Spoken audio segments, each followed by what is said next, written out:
The antiseptic smell hits me first, sharp and clinical, cutting through the fog in my head. My fingers trace the scratchy hospital blanket as consciousness creeps back. Something's wrong. The emptiness in my belly tells me everything before my mind can catch up. Connor's hovering by the window, his broad shoulders tense. He doesn't turn when I whisper his name, just keeps staring out at the gray morning like it holds answers I'm not ready for. The baby. My voice cracks. I already know, but I need to hear it. He finally faces me, and something flickers behind his eyes. Gone so fast, I almost convinced myself I imagined it. There were complications, Lexi. The doctors did everything they could. The words don't make sense at first. We'd just painted the nursery last weekend. Soft yellow walls and little woodland creatures. I'd felt her kick that morning, strong and alive, while I sipped my decaf coffee. I want to see her. The monitor beside me beeps faster, matching my rising panic. They've already taken her. Connor runs a hand through his dark hair, a gesture I've seen 1,000 times before. But something's different now, mechanical, rehearsed. It's better this way. Clean break? Clean break? Our daughter wasn't a business deal gone wrong. The fury rises in my throat, but before I can unleash it, a baby's cry pierces the air. It comes through the window, from somewhere in the building, across the courtyard. The sound splits me open. Connor flinches, actually flinches. In 7 years of marriage, I've never seen him react like that to a baby's cry. I need to make some calls, he mutters, already reaching for his phone. The insurance company, work stuff, you rest. But I can't rest. The crying continues. And with each wail, my focus sharpens. I notice things I was too dazed to see before. Connor's collar is crooked, his tie slightly askew. He never leaves the house without checking his appearance obsessively. And his shoes, they're different from the ones he wore when we rushed to the hospital. How long was I out? I ask, trying to keep my voice steady.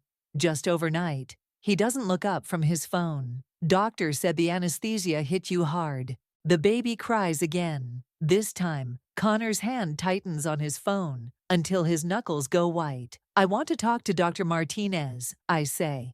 She's off duty. Look, I've got everything handled. Just focus on getting better.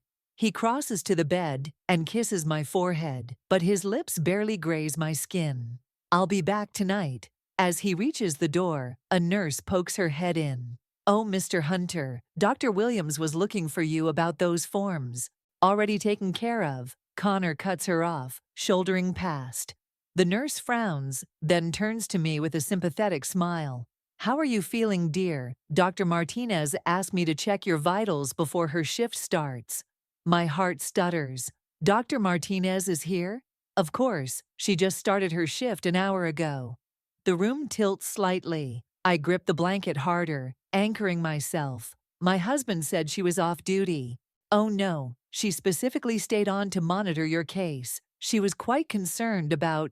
The nurse stops, noticing my expression. Are you all right? Your heart rate's spiking. I barely hear her. My mind is racing through the inconsistencies. Connor's clothes, his reaction to the cry, the lie about Dr. Martinez. And underneath it all, that look in his eyes, not grief, but fear. I need to see my baby, I whisper, more to myself than the nurse. I need to see her right now. The nurse's face softens with confusion.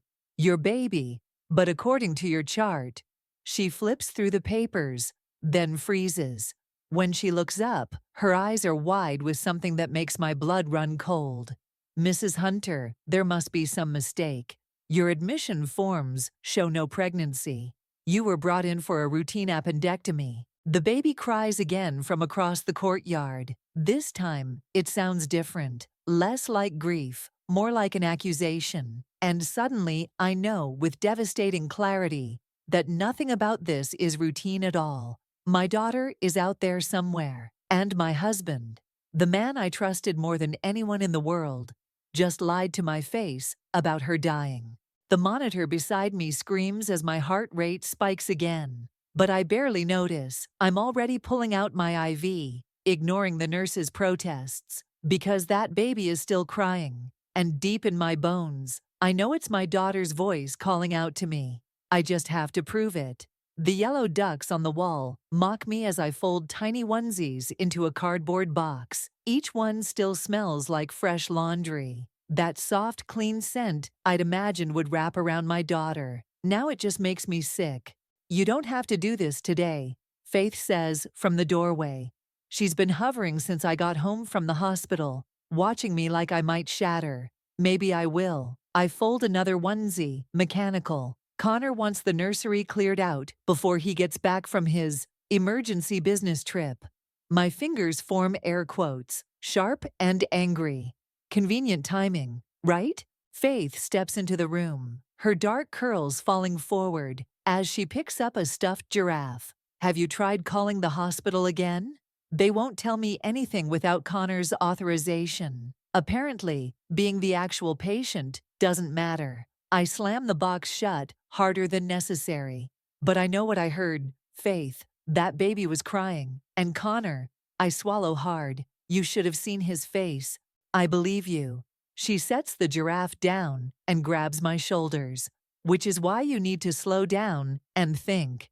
If Connor really did something with your baby, rushing in could make him desperate. She's right. But it doesn't make the waiting easier. Every second feels like betrayal.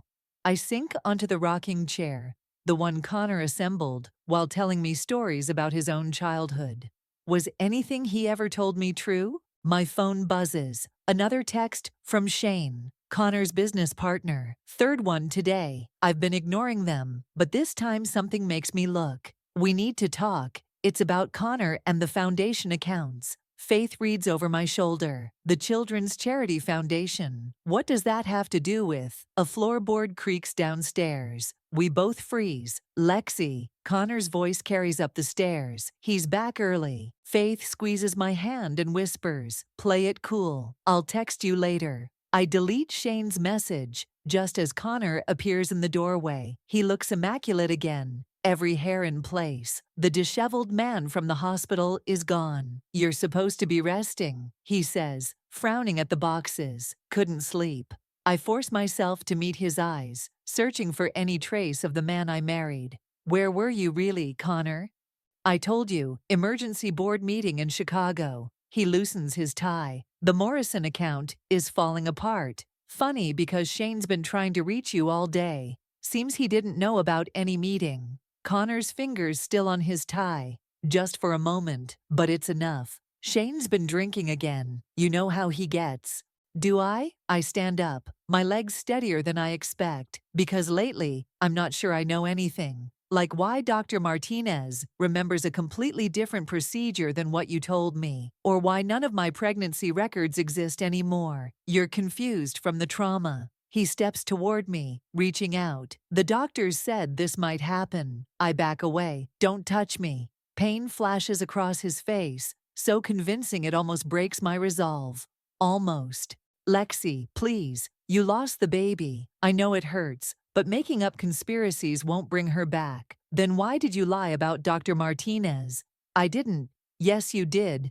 My voice rises. "You said she was off duty when she wasn't. Why would you lie about something so small unless—" A door slams downstairs, cutting me off. Connor's head snaps toward the sound. "Stay here," he orders, already moving toward the hallway. "I'll check it out." But I'm right behind him, following his hurried steps down the stairs. We reach the foyer just as voices drift in from the kitchen. One of them female, unfamiliar. "Connor?" the voice calls. "Where do you want these files?" The color drains from his face. He spins toward me, but I'm already running for the kitchen.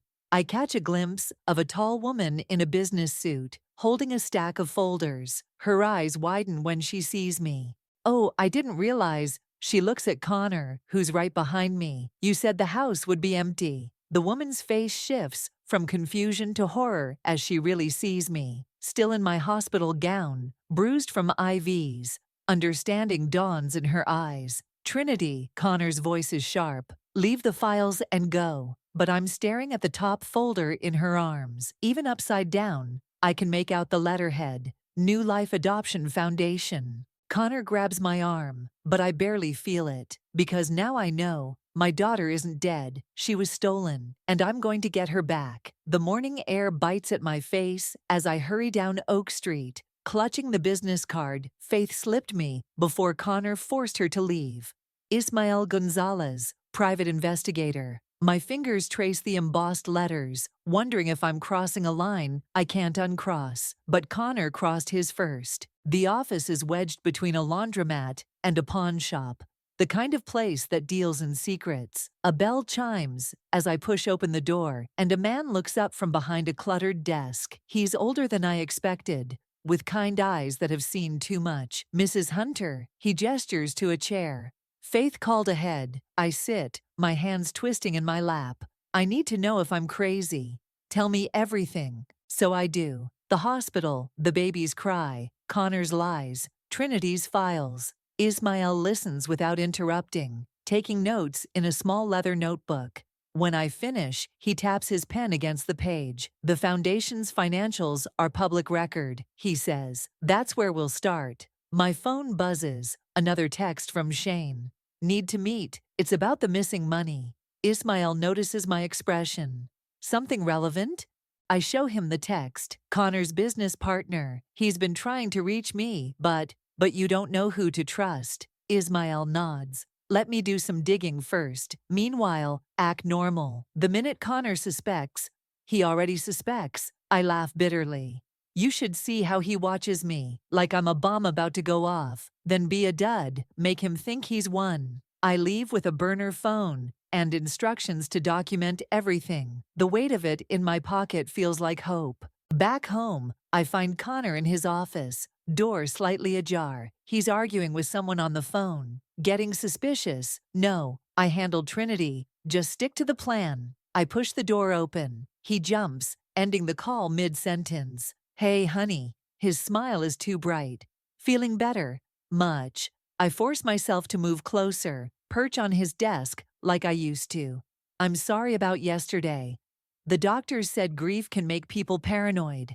Relief floods his face. He reaches for my hand. I know this is hard, but we'll get through it together. His touch makes my skin crawl, but I squeeze back. Behind him, his computer screen shows an open spreadsheet. Account numbers, dates, large sums of money flowing between them. I was thinking, I say carefully, maybe I should help with the foundation again, take my mind off things. His hand tightens imperceptibly. You need to rest. Please, I lean closer, letting my hair brush his shoulder. I miss feeling useful. We'll talk about it later. He closes the laptop. I have a meeting. After he leaves, I wait 15 minutes before trying his office door. Locked, of course, but I know another way in. The spare key is still taped under his desk drawer. My secret from when I used to leave him surprise notes. My hands shake as I unlock the laptop. The spreadsheet is gone, but his email is open. Subject line after subject line mentions the foundation. I click one at random. Transfer complete. J. Miller adoption finalized. Another. Payment received for Garcia placement. My heart pounds as I scroll faster. Dozens of emails, all with similar patterns. Money changing hands, babies finding homes. On the surface, it looks legitimate. But something's off about the numbers. A noise downstairs makes me freeze. Footsteps. I quickly close everything, relock the laptop, but as I'm replacing the key, something falls from under the drawer. A small leather ledger I've never seen before. The footsteps are getting closer. I grab the ledger and slip out, easing the office door shut just as Connor rounds the corner. What are you doing up here? Looking for you. The lie comes easily now. Want to get lunch?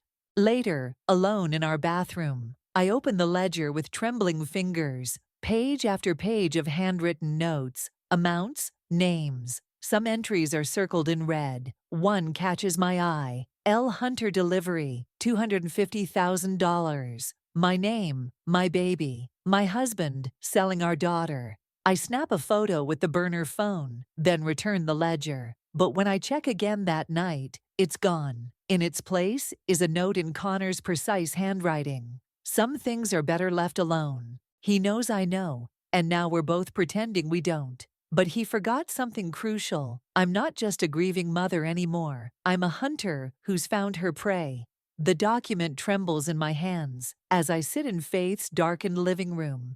My burner phone's screen illuminates the damning evidence Ismael sent over. Financial records showing millions flowing through the foundation, far more than their reported adoptions could explain. This is bigger than Connor, Faith whispers, peering over my shoulder.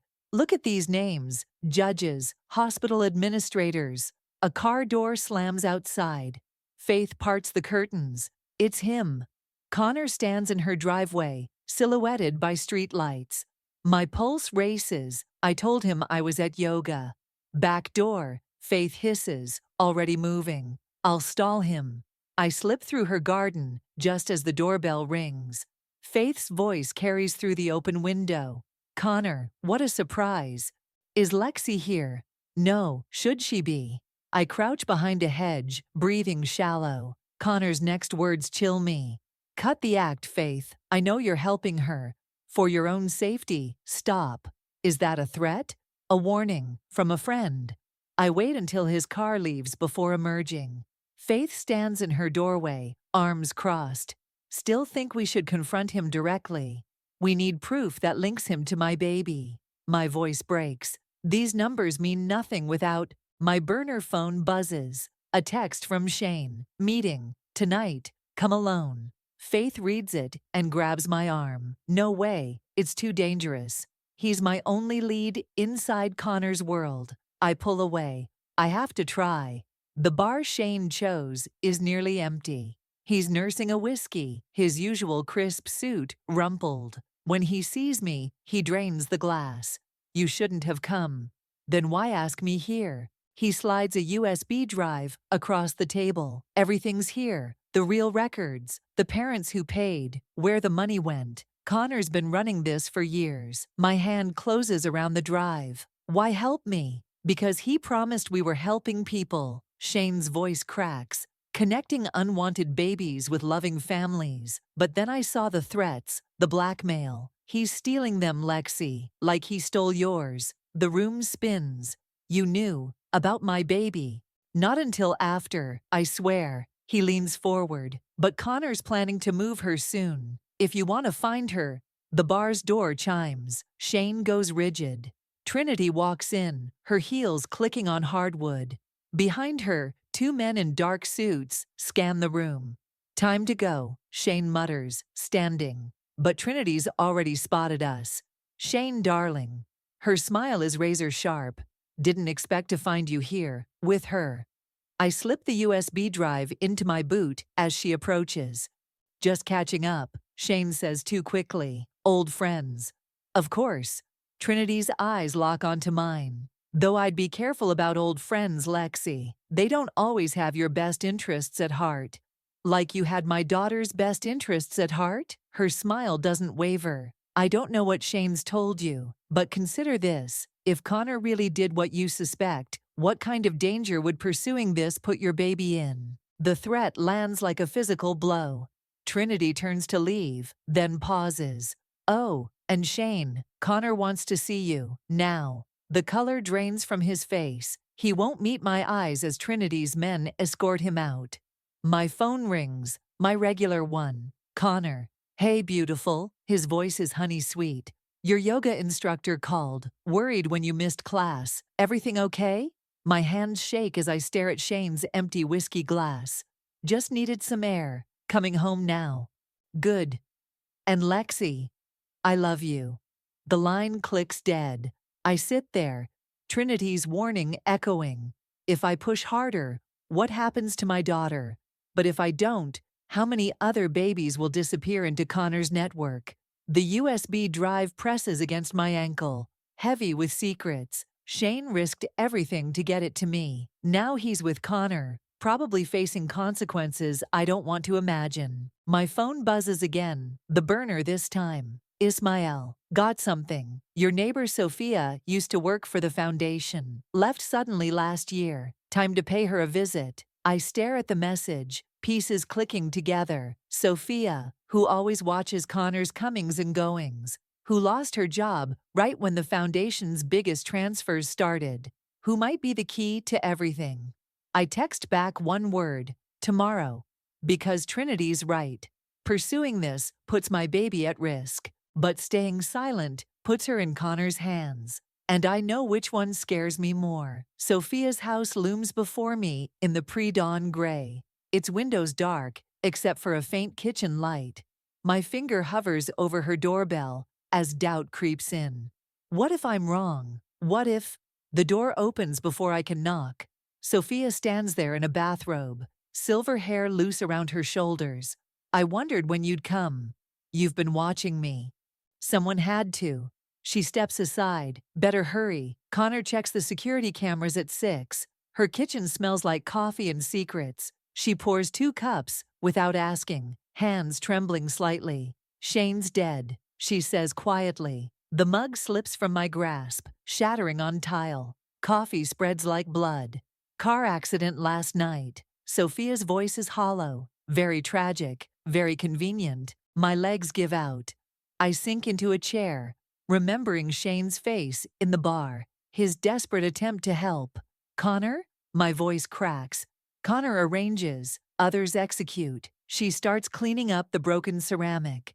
Like they did with my daughter when I threatened to expose them. My head snaps up. Your daughter, Emily. She was investigating the foundation's finances for the DA's office. Sophia's hands still. They made it look like a suicide. Depression, they said. But she'd just gotten engaged. The pieces clicked together. Why she watches Connor. Why she left the foundation. You've been gathering evidence. For 18 months. She disappears into another room, returns with a thick file. But I could never prove the connection to Connor. Until you. My hands shake as I open the file. Photos spill out. Connor with judges, hospital staff, pregnant women who look terrified, and documents, dozens of them, tracking money and babies across state lines. Why show me this now? Because Shane's death means they're cleaning house. Her eyes bore into mine. Your daughter isn't the only one in danger anymore. They're eliminating loose ends. As if on cue, my burner phone buzzes. Ismael. Trinity found my office. Everything's gone. Get somewhere safe. Cold spreads through my chest. How many people are involved? Dozens. Police, doctors, social workers. Connor built a perfect machine. She pulls out one last photo. Connor shaking hands with a judge. They target vulnerable mothers, fabricate reasons to take their babies, then sell them to wealthy families. Your pregnancy records didn't just disappear. They were erased. But why me? Connor's wife. What better cover? Who would suspect him of stealing his own child? Sophia's voice hardens. And what mother would risk exposing it, knowing what these people are capable of? My phone buzzes again, my regular one this time. Connor, don't answer, Sophia warns. But I do, because his voice sounds wrong. Scared. Where are you? He's breathing hard. Lexi, please, they're coming for you. Who's coming?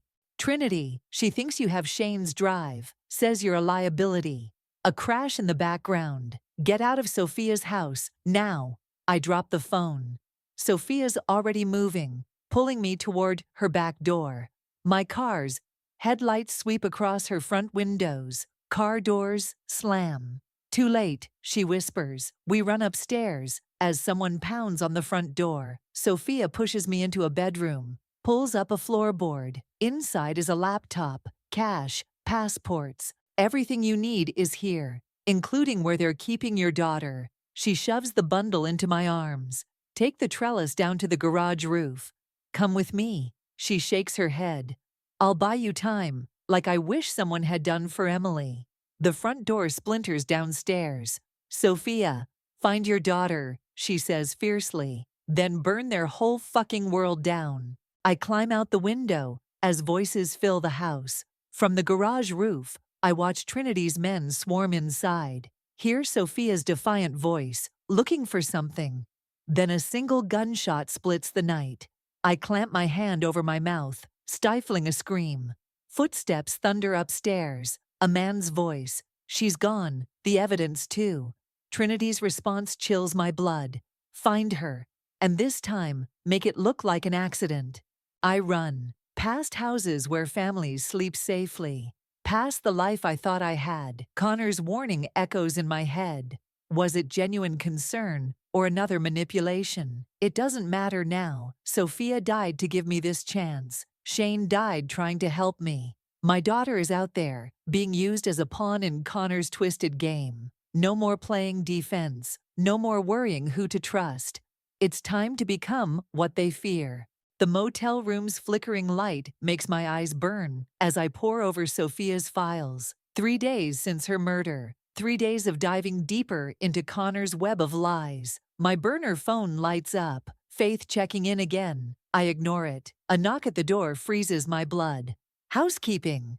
I don't breathe until the footsteps pass. Paranoia is becoming my closest friend. Sophia's laptop holds the truth I've been hunting. Records of every baby Connor's network has stolen, including mine. Location, St. Agnes, Home for Children. Registered under a different name. Just 4 hours away. My hands shake as I dial Ismael's latest burner number. Don't. He answers immediately. It's a trap. You don't know. Trinity's people are watching St. Agnes. They knew Sophia had the location. Of course they did. I press my forehead against the cool window glass. Then what's our play? We need leverage. Someone on the inside, willing to talk. As if summoned by his words, someone pounds on my door. Not housekeeping this time. Lexi. A woman's voice, desperate. Please, I need help. I grab my gun, bought with Sophia's cash, and approach silently. It's Trinity. I'm alone. The peephole shows her standing there, mascara streaked down her face. No suit today. No backup visible. Why should I trust you? Because Connor's going to kill me too. I shouldn't open the door, but something in her voice. She stumbles in, clutching her side. Blood seeps between her fingers. Jesus. I help her to a chair. What happened? Connor's cleaning house. She winces as I check the wound. Knife slash, not deep. I knew too much. Asked too many questions about the missing money. What missing money? The adoption fees, millions vanishing from the foundation. She grabs my arm. Connor's not just selling babies, he's stealing from his partners, and they know. I dress her wound while she talks. The network is fracturing. Connor skimmed too much, got sloppy. Now everyone's scrambling to save themselves. That's why he took your baby, Trinity says. He needed a big score before running. The buyer paid $3 million.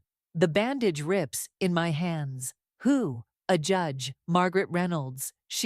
A phone rings. Not mine, not Trinity's. It's coming from her discarded jacket. Our eyes meet. Understanding hits, too late. Trinity moves fast, but I'm faster. The gun's in my hands before she reaches the jacket. Connor said you'd be paranoid. She straightens slowly. He was right. Where's my daughter? Safe. For now. Her mask of vulnerability vanishes. But if you don't surrender the evidence, Connor will make sure she disappears forever. Like Shane disappeared. Sophia? Necessary losses. You helped steal my baby. I helped give her a better life. Trinity's voice hardens.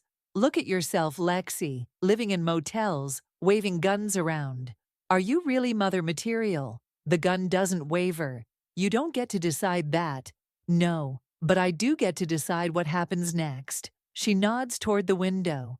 Red laser dots dance across my chest. Snipers. Last chance, Trinity says softly. Surrender now. We protect your daughter. Fight us. She suffers. For one heartbeat, I consider it. But Sophia's voice echoes. Burn their whole fucking world down. I dive as the window explodes. Glass rains down as I roll behind the bed. Trinity shouts orders. Footsteps thunder up the stairs. But they don't know about Sophia's laptop. About the dead man's switch she programmed. Set to release everything to the media if I don't reset it daily. I tap the button on my burner phone. 3 minutes until every news outlet gets proof of Connor's operation. It's over, I shout. Check your phones.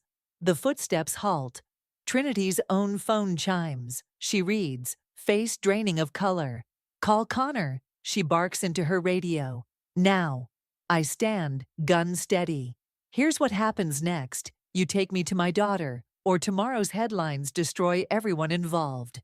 You're bluffing. Try me. More phones chime as the first news alerts go live. Trinity's men shift nervously. Stand down, she finally orders. To me, Connor will kill us both. Then we better make sure we get to him first. She studies me for a long moment. You've changed. No. I check my gun's magazine. I've just stopped pretending to be someone I'm not. Connor created this version of me. The one who'll burn everything to save her child. Time he met her.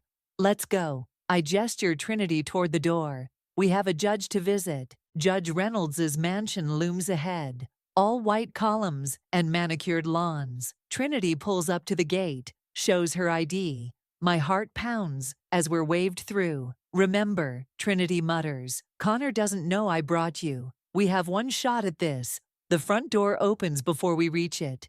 Connor stands there, immaculate as always.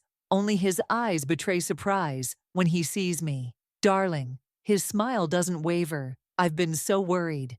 Where is she? He steps aside, gesturing us in. Let's discuss this privately. The foyer gleams with old money and secrets. A baby's cry echoes from upstairs, and my whole body responds. Connor catches my reaction.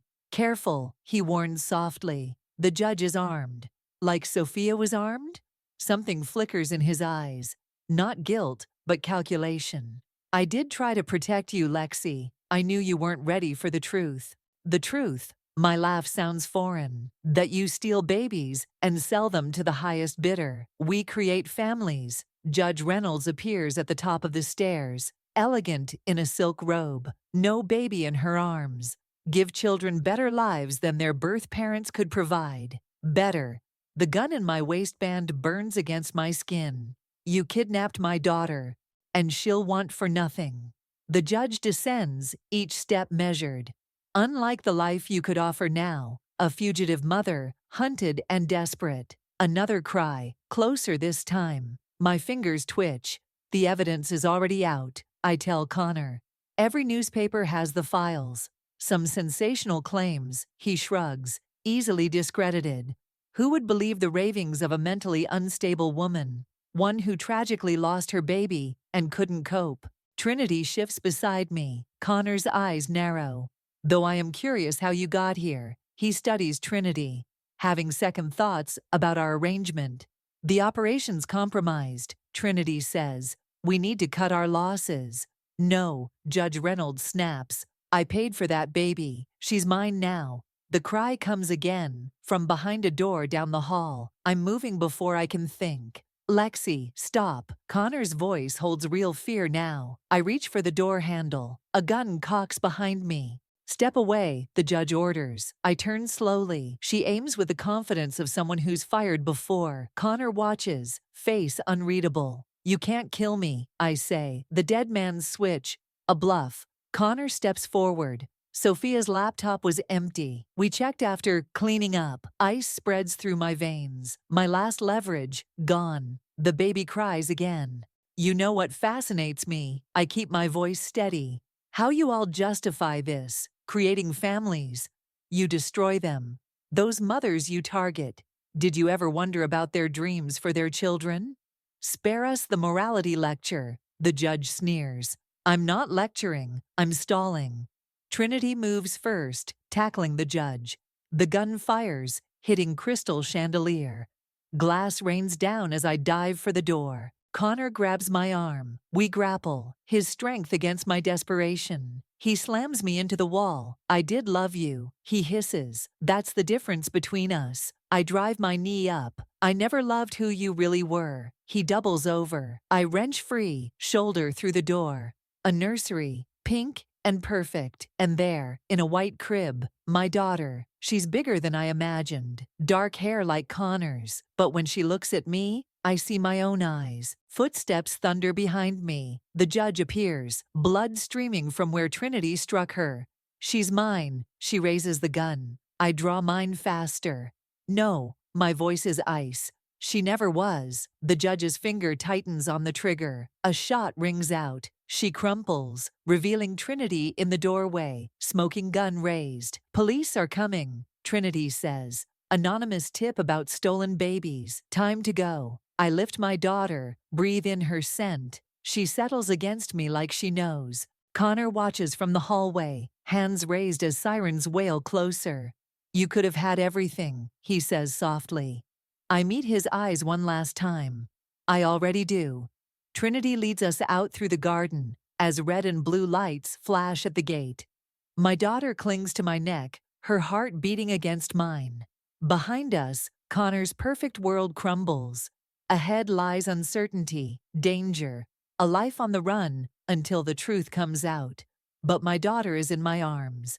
And that's the only truth that matters. The wind whips across the courthouse steps as reporters shout questions. My daughter's tiny hand grips mine while cameras flash. Faith stands on my other side, a shield against the chaos. Mrs. Hunter, how does it feel knowing your testimony brought down the largest baby trafficking ring in state history? I ignore them, focusing on my daughter's warmth. Emma, I named her. It means whole, because that's what we are now, despite everything they tried to take from us.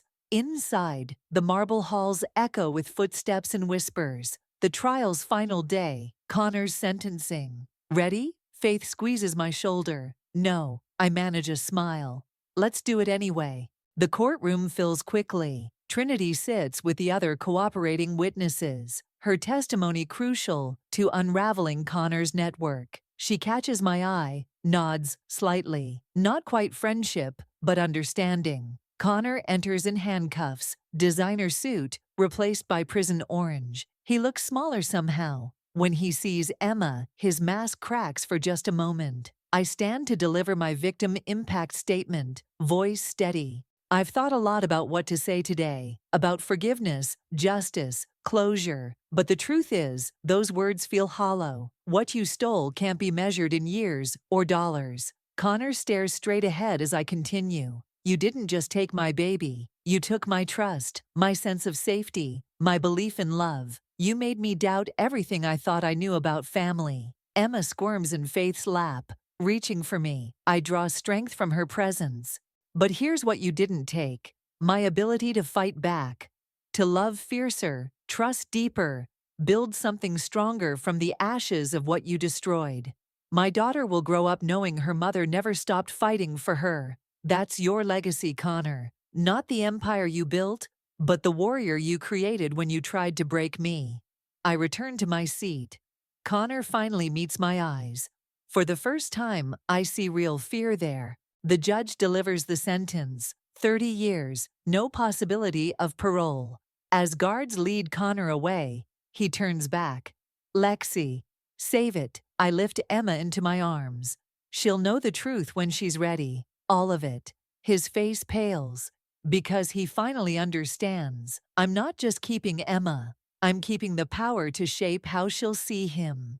Outside, more reporters wait. But so does Sophia's sister, clutching a familiar leather notebook. Found this in her things, she says softly. Think she'd want you to have it.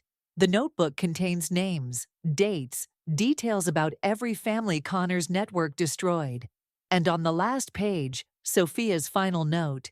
To whoever finds this, some fights choose us. The victory isn't in winning, but in refusing to look away. In standing up when staying down would be easier. To Lexi, if you're reading this, you chose to see the truth. Now help others see it too. Faith reads over my shoulder. What are you thinking? I watch Emma playing with her stuffed giraffe, safe and whole, and mine. But I remember other mothers' tears, other babies stolen, some still unfound. I'm thinking Sophia was right. I close the notebook.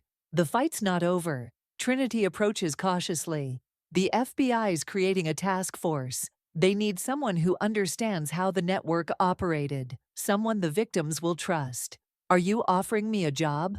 I'm offering you a chance to help other mothers find their children. She hands me a card. Your choice. Emma tugs my sleeve, demanding attention. I lift her up, breathe in her baby sweet scent. She's everything I fought for, but maybe that's why I have to keep fighting. First, I tell Trinity, I need to do something. Later, I stand with Emma at Sophia's grave. The marble is cool under my fingers as I trace her name. Your aunt was a hero, I tell Emma. She taught me that sometimes the biggest act of love is refusing to stay silent. Emma places a dandelion on the stone, solemn in that way toddlers can be. Above us, wind rustles through trees that will grow tall and strong, like my daughter will, like I already have. I take out my phone and dial the number Trinity gave me. Because Sophia was right, some fights choose us. And I choose to answer. This is Lexi Hunter, I say when they pick up. I understand you're looking for someone who knows how to find missing children. Emma's hand slips into mine as I listen to their response. She doesn't know yet that her mother hunts monsters, that sometimes the scariest ones wear suits and carry briefcases and steal babies with paperwork instead of violence. But she will, and she'll know that love isn't just about holding on. Sometimes it's about fighting back.